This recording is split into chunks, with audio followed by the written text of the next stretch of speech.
Excellences, Mesdames et Messieurs les représentants, chers partenaires et amis des océans, au nom de notre cher pays, Madagascar, je tiens tout d'abord à remercier les organisateurs de cette cérémonie pour cette opportunité de partager notre vision et nos engagements en faveur d'un avenir bleu, résilient et durable pour les États insulaires africains et les petits États insulaires en développement.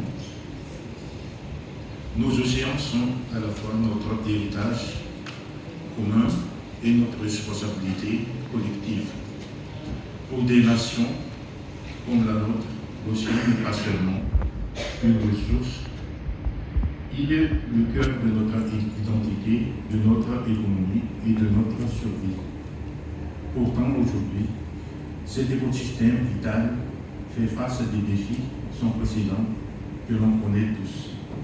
La dégradation des écosystèmes marins due à la pollution plastique, à la surpêche et au changement climatique, menaçant la biodiversité et les moyens de subsistance des millions de personnes.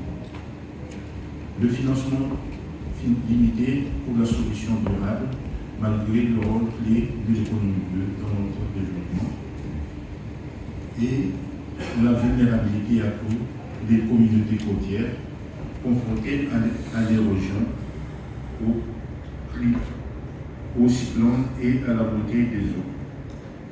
À ces défis s'ajoutent ceux tout aussi urgents qui touchent directement notre peuple, la sécurité alimentaire menacée par la raréfaction des ressources halieutiques et la dégradation des terres côtières.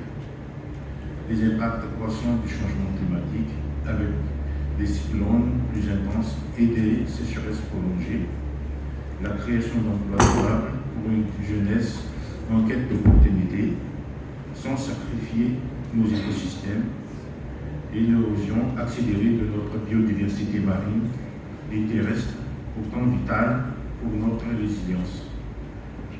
Pour Madagascar, l'équilibre entre protection et exploitation raisonnée de l'océan est une question de survie. Il n'est pas question de choisir entre la préservation et le développement, car les pêcheries communautaires réguliers, le tourisme éco-responsable et les énergies marines renouvelables prouvent que cet équilibre est possible, mais il exige un soutien international fort et des investissements ciblés.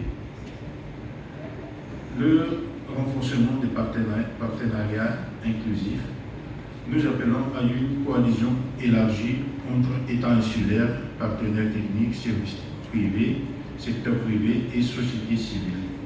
La création d'un fonds bleu pour le pays africain alimenté par des mécanismes innovants, financement mixte, d'aide nature, soit Blue Bonds, pourrait catalyser les projets locaux de restauration des mangroves, d'air marine protégée et d'énergie renouvelable marine. L'innovation pour une résilience climatique. Nous misons sur les solutions hybrides combinant savoir traditionnel et technologie moderne. Par exemple, des systèmes d'alerte précoce communautaire pour anticiper les catastrophes, la valorisation des algues et des aquacultures durables pour créer des emplois verts, l'écosystème bleu couplé avec le développement de la pêche artisanale durable pour réduire la pression sur les écosystèmes et les ressources côtières tout en générant des revenus. Mobiliser les financements durables et équitables. L'accès au financement climatique reste inégal pour le pays. C'est pourquoi nous plaidons pour ces deux points essentiels, une simplification des procédures d'accès aux fonds internationaux, fonds verts pour le climat, Banque mondiale, etc. L'intégration des critères de résilience océanique dans les investissements publics et privés.